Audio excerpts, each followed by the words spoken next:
بسم اللہ الرحمن الرحیم۔ السلام علیکم ورحمۃ اللہ وبرکاتہ۔ اسلام میں اللہ کے ذریعے تخلیق یعنی کریشن کو سمجھنا ایک بہت اہم اور دلچسپ پہلو ہے۔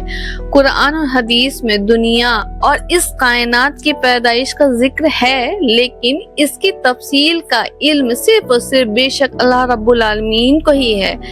قرآن کی تعلیمات سے معلوم ہوتا ہے کہ اللہ نے صرف ایک حکم کن، اور کن کا مطلب ہوتا ہے ہو جا، دیا اور اس حکم سے پوری کائنات پیدا ہو گئی۔ سبحان اللہ۔ قرآن میں اللہ پاک کی تخلیق کا طریقہ ایک چھوٹا سا لفظ کن فیکن سے بیان کیا گیا ہے۔ جب اللہ نے ارادہ فرمایا اس دنیا کو پیدا کرنے کا، اور دنیا کو پیدا کرنے کا ارادہ جب فرمایا تو صرف ایک حکم دیا کن، اور سب کچھ وجود میں آ گیا۔ سبحان اللہ۔ اللہ رب العالمین نے کیا سورہ یاسین میں یہ نہیں فرمایا؟ جب وہ کسی چیز کا ارادہ کرتا ہے تو صرف یہ کہتا ہے ہو جا، اور وہ ہو جاتی ہے۔ اس قول سے یہ واضح ہو جاتا ہے کہ اللہ نے اپنی پوری قدرت سے صرف ایک حکم دیا اور دنیا اور اس میں جتنی بھی چیزیں ہیں سب پیدا ہو گئی۔ سبحان اللہ۔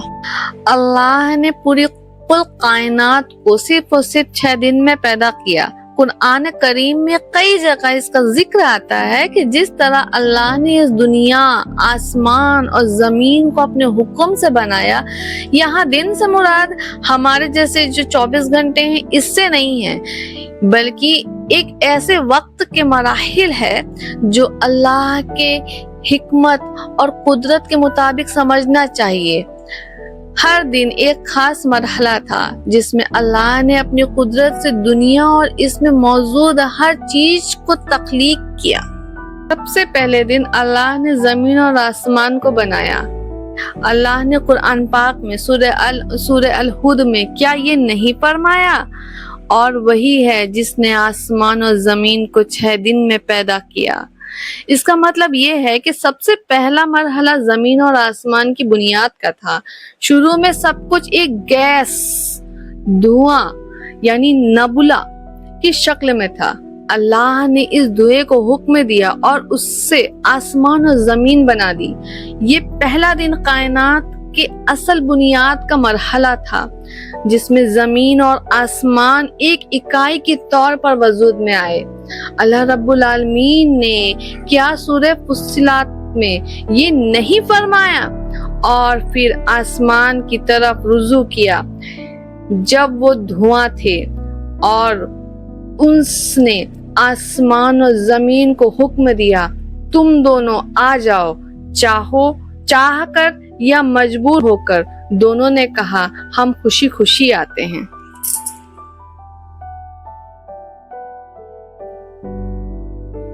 دوسرا دن زمین کو مضبوط کرنا۔ دوسرا دن اللہ نے زمین کو مضبوط کیا اور اس میں پہاڑوں کو ڈال دیا تاکہ زمین ایک محکم اور مضبوط ہستی بن سکے۔ زمین کو ایسے بنایا گیا کہ انسان اور تمام مخلوقات اس پر رہ سکیں۔ پہاڑوں کو زمین میں ایسے بنایا گیا کہ وہ زمین کو ہلنے سے روکتے ہیں۔ کیا رب العالمین نے سورہ النحل میں یہ نہیں فرمایا؟ اور ہم نے زمین میں مضبوط پہاڑوں کو ڈال دیا تاکہ زمین تمہیں ہلانے نہ پائے، اور ہم نے اس میں دریا اور راستے بنائے تاکہ تم رہ پاؤ۔ تیسرا دن سمندر اور دریا کے نظام اور نباتات کی پیدائش۔ تیسرا دن اللہ نے زمین پر پانی کا نظام پیدا کیا۔ اس میں دریا، سمندر اور چشمے شامل ہیں۔ یہ نظام زندگی کے لیے ضروری تھا کیونکہ پانی کے بغیر زندگی کا وجود مشکل ہی نہیں بلکہ ناممکن ہے۔ اس دن کے مرحلے میں اللہ نے زمین میں پودے، درخت اور نباتات سے سجایا تاکہ یہ انسانی زندگی کے لیے ضروری آکسیجن اور خوراک فراہم کر سکے۔ کیا اللہ رب العالمین نے قرآن پاک میں سورہ قاف میں یہ نہیں فرمایا؟ اور ہم نے آسمان سے برکت والا پانی برسایا اور اس سے ہم نے باغ اگائے اور فصل دی۔ یہ پانی اور نباتات انسانی زندگی کے لیے ایک بنیادی ضرورت ہے۔ اس دن اللہ نے زمین کو ہر قسم کی ہریالی اور پودے دیے۔ چوتھا دن، دن اور رات کا نظام، سورج اور چاند کی تخلیق۔ چوتھے دن اللہ رب العالمین نے دن اور رات کا نظام پیدا کیا، سورج اور چاند، ستاروں کا وجود دیا تاکہ دنیا میں روشنی اور اندھیرا آپس میں مسلسل دور کرتے رہیں۔ سورج کو روشنی اور حرارت کے لیے بنایا گیا، جبکہ چاند اور ستارے رات میں روشنی کے ذریعے بنائے گئے۔ کیا اللہ رب العالمین نے سورہ العصر میں یہ نہیں فرمایا، اور ہم نے رات اور دن کو دو نشانیاں بنایا، پھر رات کی نشانی کو اندھیرا کر دیا اور دن کی نشانی روشنی دی، تاکہ تم اپنے رب کے فضل اور تلاش کر سکو۔ دن اور رات کے نظام سے دنیا کا وقت تیار ہوا، اور یہ نظام انسانوں کے لیے کام اور آرام کے لیے ضروری تھا۔ پانچواں دن، جانور اور پرندے کی تخلیق۔ پانچویں دن اللہ رب العالمین نے زمین اور سمندر میں ہر قسم کے جانور اور پرندے پیدا کیے۔ یہ جانور زمین پر اور پانی پہ رہتے ہیں، اور یہ اللہ کی قدرت کی نشانی ہے۔ اس دن اللہ نے مخلوقات کا نظام مکمل کیا جو انسان کے لیے فائدہ مند ہے۔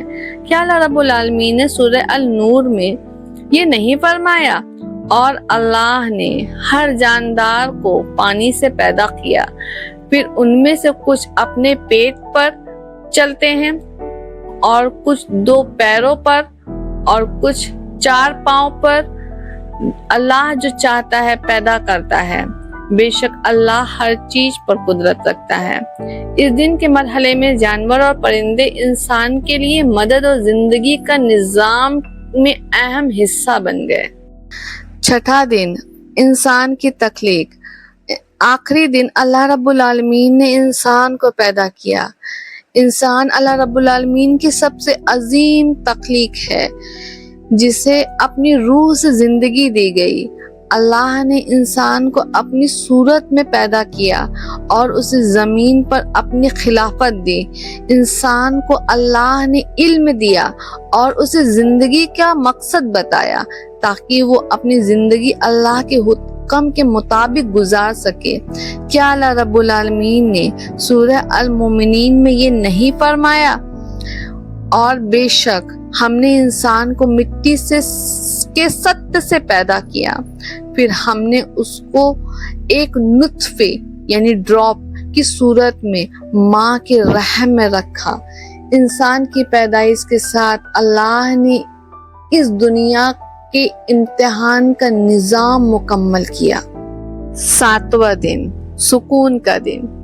اسلام میں یہ بیان نہیں کیا گیا کہ اللہ نے ساتویں دن آرام کیا، جیسے کہ کچھ اور مذہبوں میں کہا جاتا ہے، بلکہ اللہ کے لیے تھکان یا آرام کا کوئی معنی نہیں، کیونکہ وہ ہر شے پر قدرت رکھتا ہے اور کبھی تھکتا نہیں ہے۔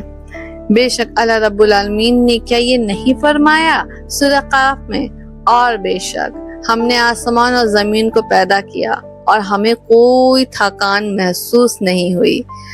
اللہ ہر وقت اپنے بندوں کی حالت پر رقیب ہے اور ہر چیز کو چاہنے والا ہے۔ دنیا کی تخلیق کا مقصد۔ اللہ نے دنیا کو بنا کسی مقصد کے نہیں بنایا، اس کا اصل مقصد انسان کا امتحان ہے۔ اللہ نے انسان کو زمین پر اپنی عبادت اور اپنے حکم کے لیے خلیفہ بنایا۔ انسان کو یہ دنیا صرف ایک امتحان کے طور پر ملی ہے، تاکہ اسے اس کے اعمال کا حساب دیا جا سکے۔ اللہ رب العالمین نے قرآن پاک میں سورہ الذاریات میں کیا یہ نہیں فرمایا، اور میں نے انسان اور جن کو صرف اپنی عبادت کے لیے پیدا کیا۔ نتیجہ، اللہ نے پوری کائنات اور دنیا کو صرف 6 دن میں بنایا۔ ہر دن ایک خاص مرحلہ تھا۔ جس میں اللہ نے زمین، آسمان، پودے، جانور اور انسان کو پیدا کیا۔ یہ سب چیزیں انسانی زندگی کے لیے ایک نظام کے طور پر بنی ہیں۔ اللہ کی تخلیق ہر مرحلے میں قدرت اور حکمت کا نشان ہے، اور انسان کو اس دنیا میں اپنے اعمال کا جواب دینا ہے۔ بے شک آپ سب انشاءاللہ ہمارے چینل کو بہت سپورٹ کریں، لائک، شیئر اور سبسکرائب بھی ضرور کریں انشاءاللہ۔